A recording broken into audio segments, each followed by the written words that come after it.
Olá, boa noite. O Ministério Público de São Paulo denuncia à Justiça 6 acusados de participarem do assassinato de Vinícius Gritzbach, delator de uma facção criminosa de São Paulo. O crime foi em novembro do ano passado no aeroporto de Guarulhos. O Supremo Tribunal Federal vai analisar recurso que discute a validade do reconhecimento facial como prova em processo penal. Justiça de Pernambuco recebe plataforma socioeducativa criada pelo Conselho Nacional de Justiça para organizar processos envolvendo adolescentes. Escola Superior do Ministério Público da União abre curso para preparar pessoas negras, quilombolas, indígenas, com deficiência e transexuais para concursos na instituição. Justiça de Mato Grosso usa tecnologia para a conciliação de empresas em crise financeira e credores. STF mantém a obrigatoriedade do emissor de cupom fiscal para empresas varejistas e prestadoras de serviço. E Justiça Trabalhista abre espaço para artes plásticas em Goiânia. O Jornal da Justiça desta segunda-feira, 17 de março, começa agora. O Ministério Público de São Paulo denunciou à Justiça 6 acusados de participarem diretamente do assassinato a tiros de Vinícius Gritzbach, delator de uma facção criminosa de São Paulo. O crime foi no dia 8 de novembro do ano passado, no Terminal 2 do aeroporto de Guarulhos. Repórter Marta Ferreira. Os denunciados são 3 policiais militares que já estão presos pelo crime e outros 3 suspeitos, incluindo os apontados como mandantes, que continuam foragidos. Eles são acusados pelos homicídios de Vinícius Gritzbach e de Celso Araújo Sampaio de Novaes, motorista de aplicativo que trabalhava no local no momento do crime e foi vítima de bala perdida. Eles também foram denunciados por 2 tentativas de assassinato contra quem se feriu por estilhaços. Durante uma coletiva, os promotores responsáveis deram mais detalhes sobre a denúncia, que apontou que os homicídios foram cometidos por motivos torpes, uso de armas restritas e emboscadas. Nós entendemos que, ao praticarem esse tipo de barbárie, todos os denunciados, claro, objetivando em primeiro momento a morte específica do Vinícius Gritzbach, mas aqui nós incorporamos na denúncia que todos eles respondem também por mais um homicídio consumado em relação à vítima Celso e as 2 vítimas sobreviventes com aquilo que nós chamamos de dolo eventual. Não é? Existia até pouco tempo atrás uma certa discussão em relação a isso, mas para nós, quem age desta maneira, com esse tipo de armamento, no local onde foi executado os crimes, no maior aeroporto da América Latina,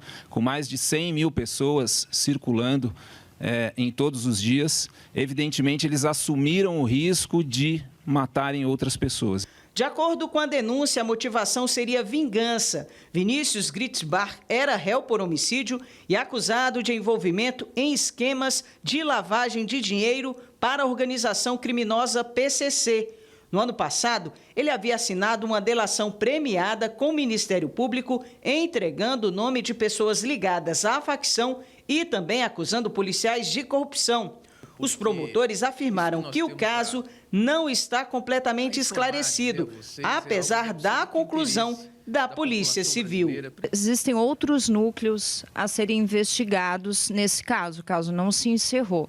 Essa denúncia, ela fecha um ciclo, porque essas 6 pessoas aqui denunciadas, nós temos convicção da autoria e participação delas no delito, mas as investigações vão prosseguir em autos apartados e outros partícipes, a conduta deles será investigada, será objeto de outro inquérito policial. Para o MP, embora 3 executores tenham sido identificados, a suspeita é que uma rede maior de pessoas tenha contribuído para o assassinato, o que exige novas diligências por parte das autoridades. Aqui nós temos o tráfico de entorpecentes, temos atividades ilícitas, a lavagem de dinheiro, alguém que é usado para fazer a lavagem de dinheiro, que faz através de laranjas e que um acaba, vamos dizer, gerando a desconfiança no outro grupo de desvio de lucros do crime organizado.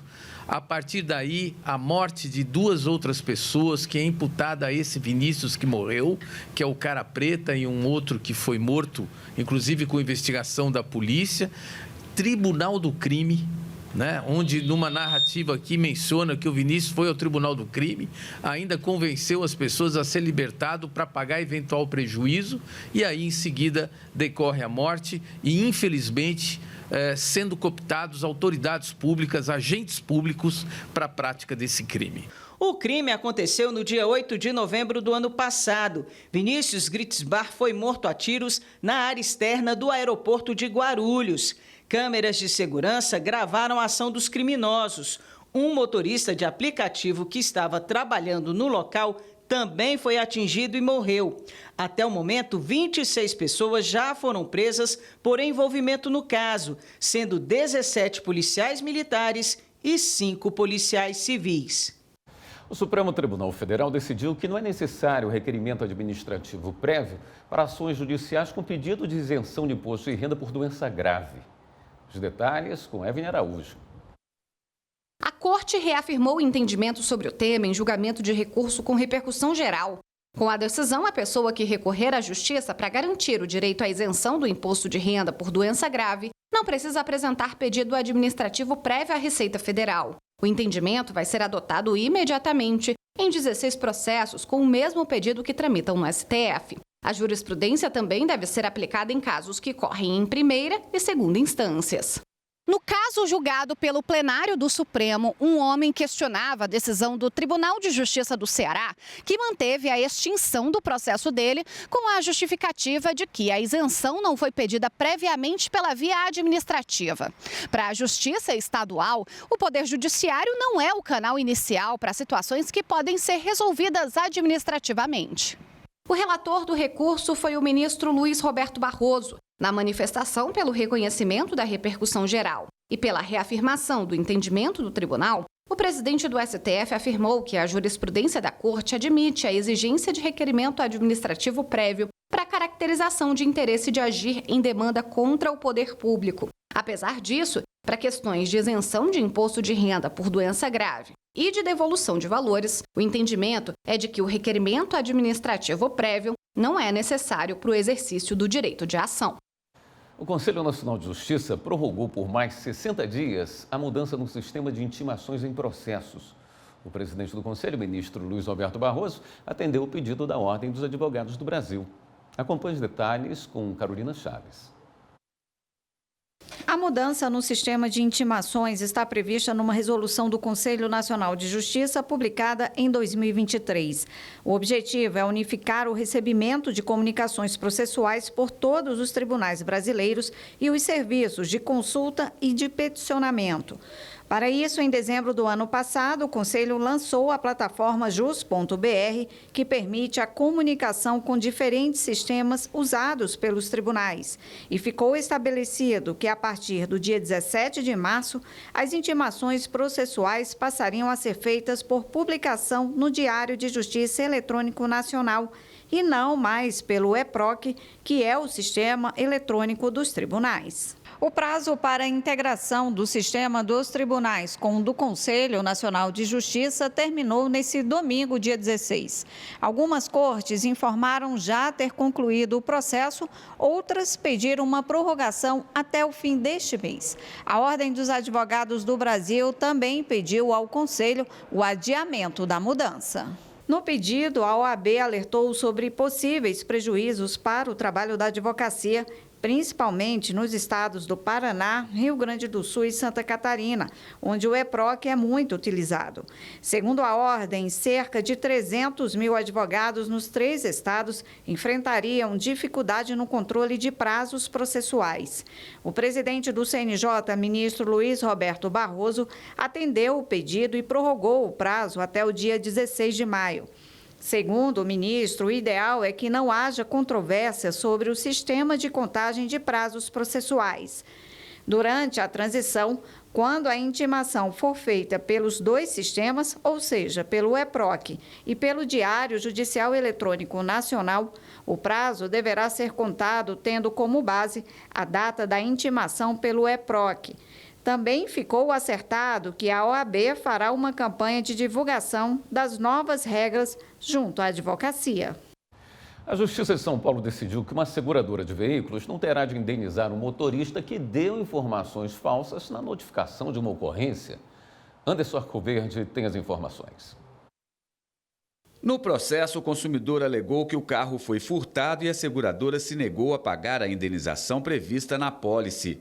A seguradora afirmou que o seguro foi feito apenas 16 dias antes do suposto furto e que o motorista não apresentou nenhuma comprovação da aquisição do automóvel, além de registrar um endereço residencial diferente na apólice. Ao analisar o caso, a Justiça reconheceu que o motorista descumpriu o dever de prestar informações corretas, o que caracteriza violação ao dever da boa-fé. A Justiça considerou legal a recusa da seguradora de pagar a indenização. O Tribunal de Justiça de Pernambuco recebeu hoje a plataforma socioeducativa. A ferramenta foi criada pelo Conselho Nacional de Justiça para organizar processos envolvendo adolescentes que cumprem medidas socioeducativas. Ela já está sendo utilizada pelo TJ do Rio Grande do Norte e será expandida para outros 5 estados ainda este ano. Repórter Evelyn Araújo. A plataforma socioeducativa centraliza e organiza processos para que magistrados e equipes técnicas de todo o país tenham acesso em tempo real a informações sobre adolescentes em cumprimento de medida socioeducativa. Entre as funcionalidades da ferramenta estão controle automatizado de prazos, que garantem o cumprimento das revisões obrigatórias das medidas socioeducativas, emissão digital de guias processuais, inclusão automática de documentos nos autos do processo, reduzindo falhas e atrasos na tramitação, e um painel integrado para acompanhamento das medidas, como dados que permitem um diagnóstico da socioeducação no país. A plataforma socioeducativa foi criada em 2023 pelo Conselho Nacional de Justiça. A ideia é que ela funcione como uma grande base de dados nacional. Ao reunir informações precisas sobre o sistema socioeducativo, ela vai permitir diagnósticos embasados e a formulação de políticas públicas voltadas ao tema. A implementação da ferramenta tem apoio técnico do programa Fazendo Justiça, uma parceria do Poder Judiciário com o PNUD, o Programa das Nações Unidas para o Desenvolvimento, para promover transformações nos campos penal e socioeducativo. O Tribunal de Justiça do Rio Grande do Norte já utiliza a plataforma. A segunda corte a operar o sistema será o TJ pernambucano, com início previsto para esta sexta-feira. Em abril, será a vez do Tribunal de Justiça da Paraíba. As demais implantações estão previstas para ocorrer até outubro. Daqui a pouco, Escola Superior do Ministério Público da União abre curso para preparar pessoas negras, quilombolas, indígenas, com deficiência e transexuais para concursos na instituição. O Supremo Tribunal Federal vai analisar recurso que discute a validade do reconhecimento facial como prova em processo penal. Nós voltamos já.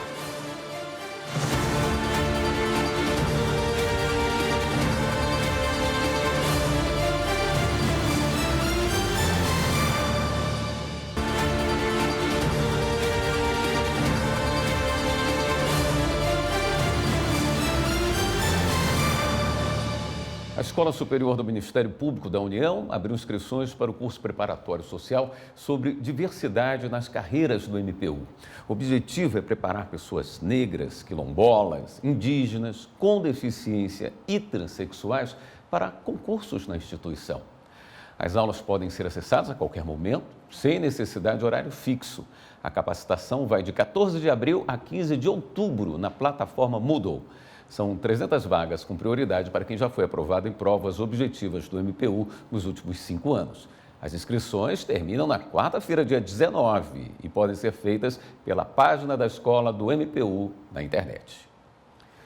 O Supremo Tribunal Federal vai analisar um recurso que discute a validade do reconhecimento facial como prova em processo penal.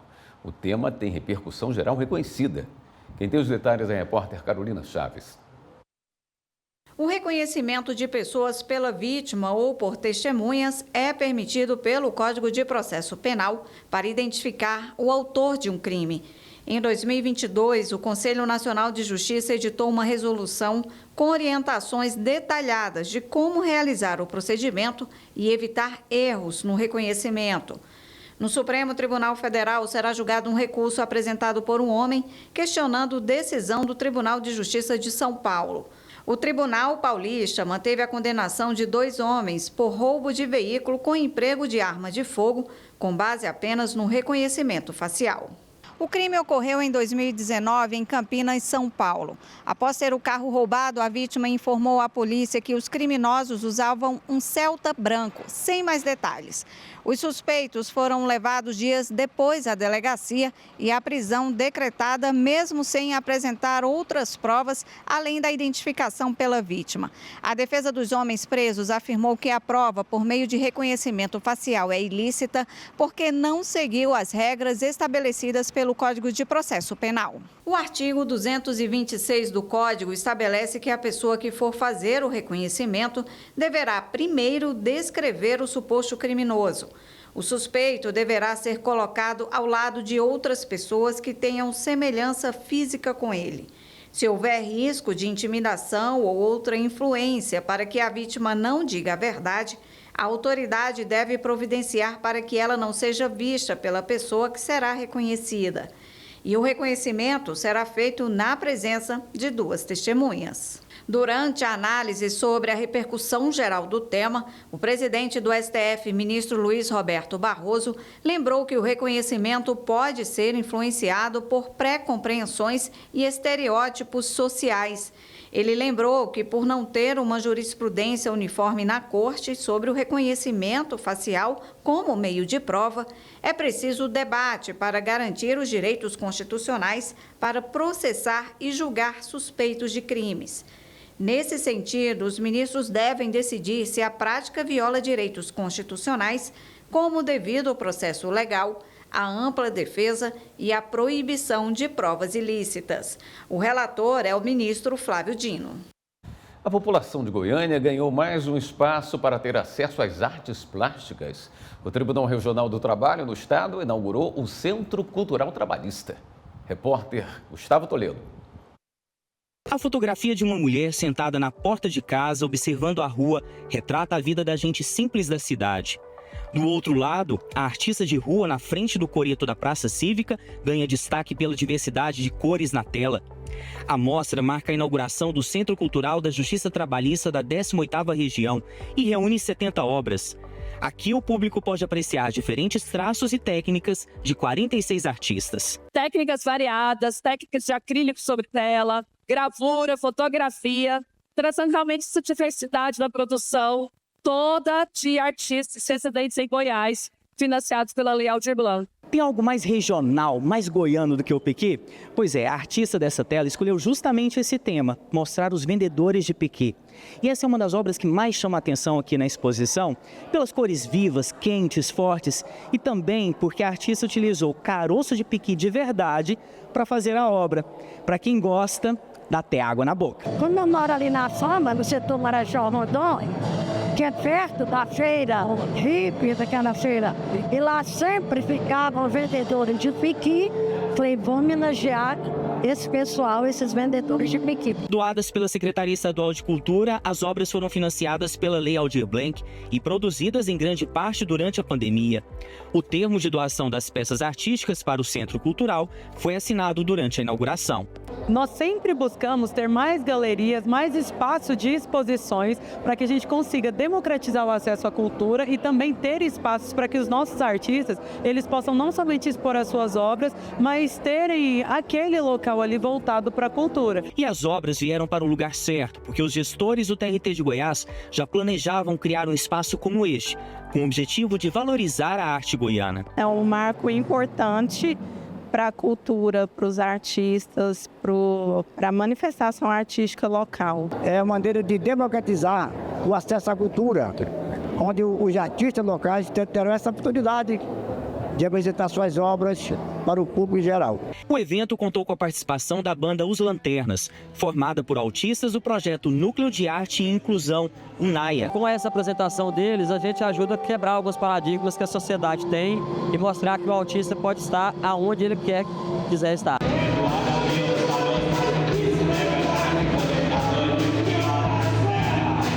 O espaço fica aberto para a comunidade de segunda a sexta-feira, em horário comercial, no pavimento térreo do Complexo Trabalhista. É uma forma das pessoas que vêm à Justiça do Trabalho, às vezes procurar os seus direitos, ou se defender, ou participar de uma audiência, momento que elas têm também de poder dar uma refrescada nesse ambiente que às vezes para elas pode ser um pouco pesado.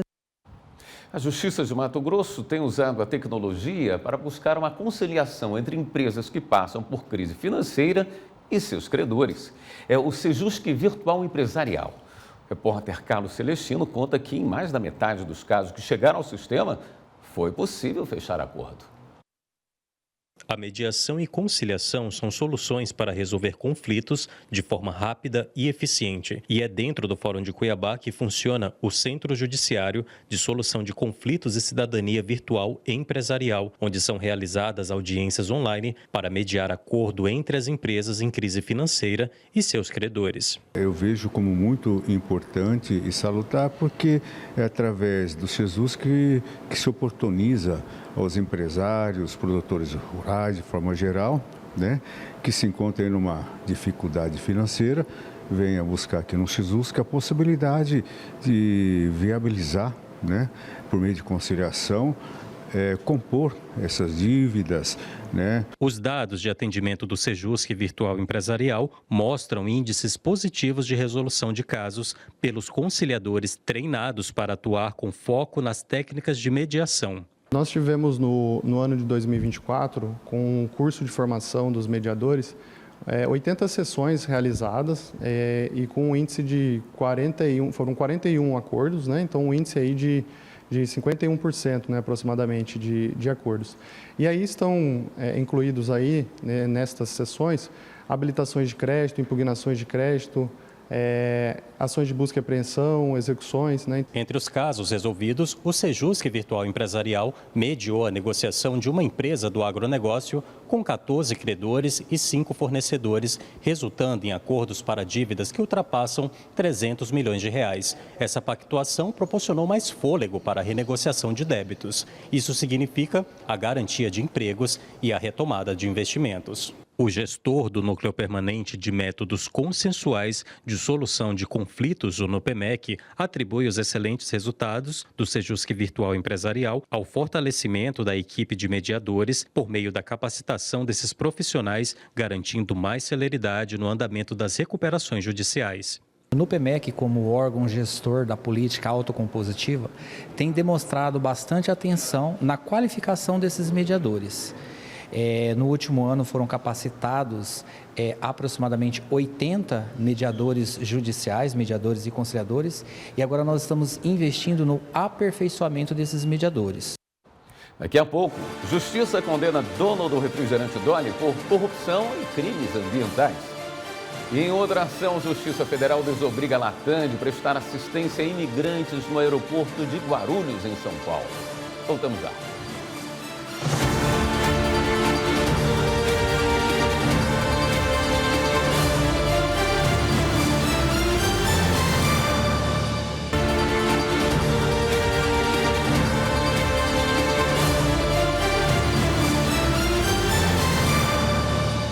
No mês da mulher, o Tribunal de Justiça de Minas Gerais fez um mutirão para prestar atendimento a cerca de 150 mulheres em situação de rua em Belo Horizonte. Elas receberam atendimento médico, orientações jurídicas e ainda puderam regularizar documentos. A reportagem é de Cátia Matos. Eu morava em Betim e aí acabou que eu vim parar na rua por discriminação da minha família, por não aceitarem eu como uma mulher trans. Tudo para uma mulher trans é mais difícil, a gente não tem quase direitos nenhum. Mas ela tem direito sim. Hoje, Milena e outras mulheres em situação de rua de Belo Horizonte puderam conhecer e fazer valer direitos fundamentais que costumam ficar bem longe da realidade delas. Aquece o coração da gente, que a gente é bem acolhida, a gente vê que a gente é amado, que tem pessoas que se importam, né, com a gente e também faz a gente ter uma perspectiva maior, né, querer mudar na situação que a gente se encontra, dá uma força, né, a mais pra gente. Essa foi mais uma edição da Rua de Direitos, organizada pelo Núcleo de Voluntariado do TJMG e pelo Comitê Pop Rua Jus. É muito importante o tribunal atuar em favor das pessoas mais vulneráveis, em especial das mulheres que necessitam dessa nossa ajuda.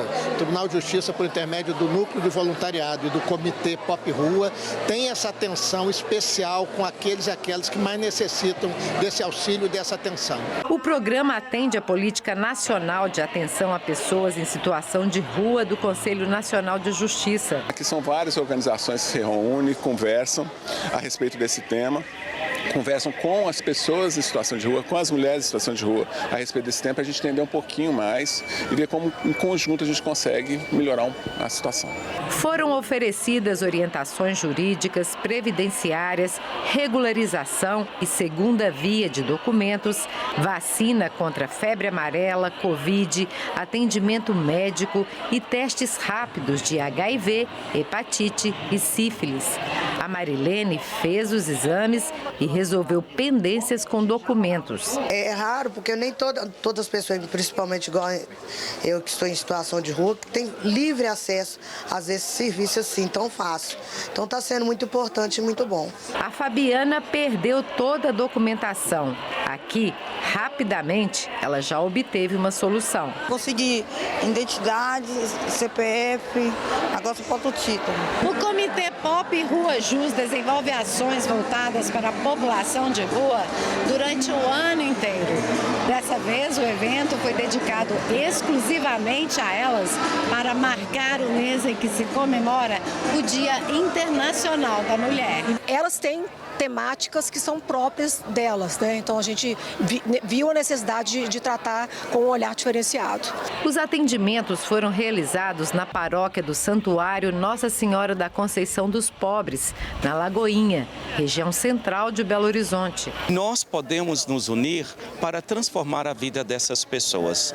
Então nós temos assim uma alegria muito grande de poder contribuir com a transformação da sociedade. Nas araras solidárias, elas puderam escolher roupas novas para usar. Escolhi uma blusa e um vestido. Um dia com transformações de encher os olhos. A Nilma chegou aqui de manhã desse jeito e à tarde saiu assim.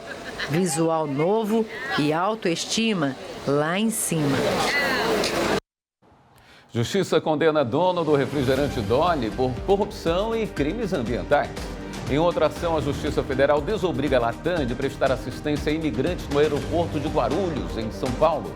E o Ministério Público cumpre mandados de busca e apreensão contra policiais envolvidos em lavagem de dinheiro em postos de gasolina. Vamos conferir. 2 policiais penais foram alvos de uma operação do Ministério Público do Rio de Janeiro contra a lavagem de dinheiro em postos de gasolina. Segundo o MP, o esquema movimentou 100 milhões de reais por meio de empresas ligadas aos investigados, inclusive familiares deles. A Justiça de São Paulo condenou o empresário Laerte Codonho, dono da fábrica de refrigerantes Dolly, por crimes ambientais e corrupção em Itapecerica da Serra. Laerte recebeu uma pena de 11 anos. Ele também foi condenado a pagar cerca de R$570 mil em multas. Outras 7 pessoas também foram sentenciadas no caso. A Justiça Federal desobrigou a Latam Airlines a prestar assistência a imigrantes que solicitam refúgio ao governo brasileiro quando desembarcam no Aeroporto Internacional de Guarulhos, em São Paulo. A Justiça declarou a União responsável por atendê-los em necessidades básicas enquanto aguardam a apreciação do pedido. O juiz federal condenou a União a ressarcir a Latam por todas as despesas com estrangeiros mantidos no aeroporto de Guarulhos. Daqui a pouco, a Corregedoria do Tribunal de Justiça do Amazonas determina a abertura de investigação contra 3 servidores por suspeita de envolvimento em fraude milionária em processo envolvendo a Eletrobras. O Supremo Tribunal Federal mantém a obrigatoriedade do emissor de cupom fiscal para empresas varejistas e prestadoras de serviço. Nós voltamos já.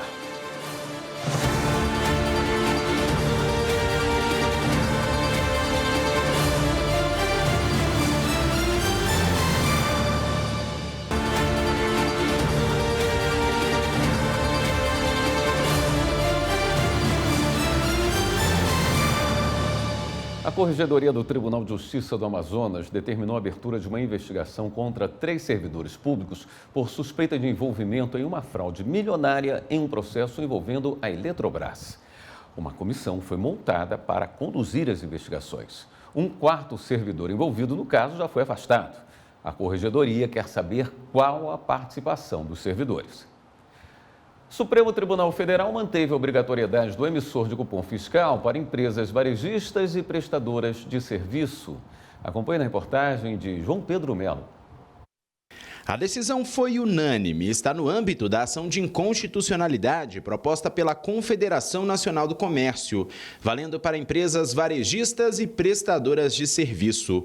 A exigência do equipamento quer comprovar os custos e as despesas operacionais no contexto do imposto de renda e da contribuição social sobre o lucro líquido. Ao propor a matéria, a Confederação alegou que a medida violaria a competência dos estados e do Distrito Federal para estabelecer impostos sobre as operações de venda e revenda de itens. Mas o relator, ministro Nunes Marques, afastou o argumento destacando no voto que a lei criou um mecanismo para fiscalizar e combater a sonegação desses tributos. Todos os outros ministros acompanharam o relator e entenderam que o equipamento substitui meios ultrapassados de emissão de documentos fiscais. Eles destacaram também que o sigilo dos dados não impede que eles possam ser acessados pela fiscalização tributária, desde que a medida respeite a lei, não sendo acessível à população geral. Há 10 anos, a lei do feminicídio entrava em vigor no Brasil, promovendo alterações no Código Penal e definindo o assassinato de mulheres como uma circunstância qualificadora do crime de homicídio. A legislação, que completou uma década neste mês, também incluiu o feminicídio no rol de crimes hediondos. Fórum de Palmas, 13 de março de 2025. O julgamento durou cerca de 7 horas. Conforme a maioria dos jurados, Felipe Magalhães, de 28 anos, matou a companheira Madalena dos Santos Marques, de 50 anos. A sentença foi proferida pelo juiz da primeira vara criminal de Palmas, Clédson José Dias Nunes. 1 ano e meio após o crime, o réu foi condenado a 19 anos e 3 meses de prisão por feminicídio.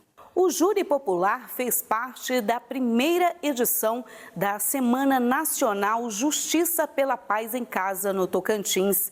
A iniciativa é do Conselho Nacional de Justiça em parceria com o Judiciário em todo o país. O objetivo é de acelerar os processos que envolvem violência doméstica e ainda buscar uma maior efetividade da Lei Maria da Penha.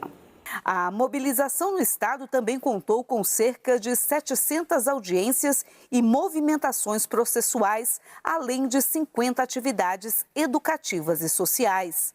Nesta escola, a equipe credenciada pela Coordenadoria Estadual da Mulher em Situação de Violência Doméstica e Familiar levou para os estudantes uma ação de conscientização da não violência contra mulheres. Eu acho que é algo muito importante porque isso ajuda para que as próximas gerações, incluindo os adolescentes e crianças, estejam cientes do que podem ou não fazer. Eles vão ser informados, orientados sobre a importância do respeito às mulheres, principalmente da questão de não praticar a violência, né? Que já tem toda uma cultura machista, tem alguns outros fatores associados.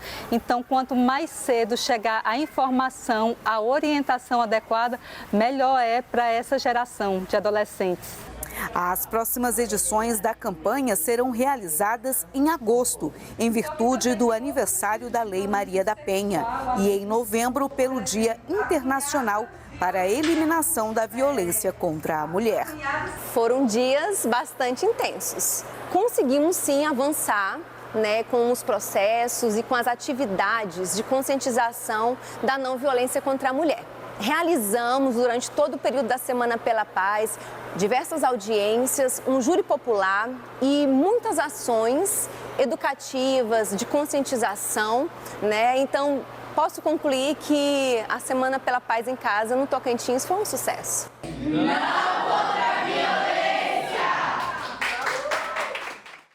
Daqui a pouco, Justiça Trabalhista condena supermercado a indenizar funcionária que sofreu discriminação racial e de gênero no trabalho. Nós voltamos já.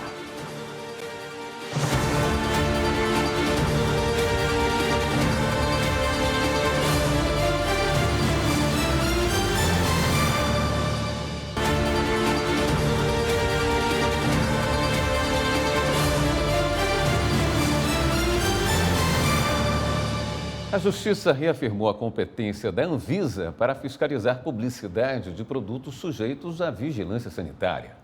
Os detalhes com William Nascimento. A 11ª turma do TRF da Primeira Região decidiu que a Anvisa tem autoridade para fiscalizar e punir, no caso de irregularidades, as propagandas de produtos sob sua vigilância. O caso envolveu um defensivo agrícola que deveria ser anunciado apenas para agricultores e pecuaristas, com alertas de uso, mas acabou sendo divulgado em uma revista de grande circulação. O relator, desembargador Rafael Paulo Soares Pinto, destacou que a Anvisa tem o poder regulador sobre os produtos que podem afetar a saúde pública. Segundo ele, a agência pode aplicar sanções e estabelecer regras para garantir a segurança dos consumidores. O magistrado reforçou que o Poder Judiciário deve agir com cautela ao questionar decisões de órgãos técnicos para evitar impactos na regulação de setores estratégicos. Para o relator, a atuação da Anvisa está em consonância com os princípios da legalidade, da supremacia do interesse público e da precaução. A 3ª turma do Superior Tribunal de Justiça decidiu que o Instituto de Arbitragem pode interromper a prescrição mesmo para fatos anteriores à previsão legal da regra. Repórter Jéssica Castro tem os detalhes. O colegiado definiu que a instauração do procedimento arbitral interrompe o prazo prescricional, mesmo para fatos ocorridos antes da Lei 13.129 de 2015, que trata do Instituto da Arbitragem. No caso analisado, era discutido se a abertura de um procedimento arbitral poderia interromper o prazo para cobrar aluguéis e outros valores de locação. O juiz de primeira instância entendeu, com base no Código Civil, que a prescrição já havia ocorrido, uma vez que se passaram mais de 3 anos entre o início da contagem do prazo prescricional e a propositura da segunda demanda arbitral. Mas no julgamento da apelação, o Tribunal de Justiça do Estado de Goiás afastou essa prescrição. Uma das recorrentes impetrou então recurso especial no STJ, argumentando que a interrupção da prescrição pela arbitragem passou a ser prevista apenas após a Lei 13.129 de 2015. O relator, ministro Ricardo Vilas Boas Cueva, afirmou que buscar o direito, mesmo fora da justiça estatal, é suficiente para evitar a perda do direito de ação. E ele explicou que as regras de prescrição também se aplicam à arbitragem. O ministro relator teve o voto seguido por toda a 3ª turma e foi concluído que, como o primeiro procedimento arbitral foi instaurado dentro do prazo de 3 anos, a prescrição foi interrompida e voltou a contar apenas após o trânsito em julgado da sentença. Portanto, não havia prescrição na segunda demanda arbitral e, assim, o colegiado negou o provimento ao recurso. A Justiça Trabalhista condenou um supermercado a pagar R$10 mil a uma funcionária que sofreu discriminação racial e de gênero no trabalho. Esse caso aconteceu em Minas Gerais. Regina Souza. A mulher trabalhava na cafeteria de um supermercado e disse que sofreu constrangimento por causa do cabelo crespo. A empregada relatou que, ao pedir uma touca maior, o chefe pediu para ela cortar o cabelo. Em outra situação, ela queimou o cabelo ao encostar em uma estufa quente e os supervisores riram da situação. A versão da trabalhadora foi confirmada por uma testemunha. Ao julgar o caso, o Tribunal Regional do Trabalho da 3ª Região, em Minas Gerais, manteve a sentença de 1º grau. Ficou estabelecido que houve preconceito e que a empresa deve pagar R$10 mil à funcionária pelos danos morais que sofreu. E uma última notícia. O ministro do Supremo, Alexandre de Moraes, negou pedido de saída temporária durante o feriado de Páscoa para o ex-deputado federal Daniel Silveira, que está preso no Rio de Janeiro. O ministro seguiu manifestação da Procuradoria-Geral da República contrária ao pedido. Esta edição do Jornal da Justiça fica por aqui. Uma boa noite para você. Até amanhã.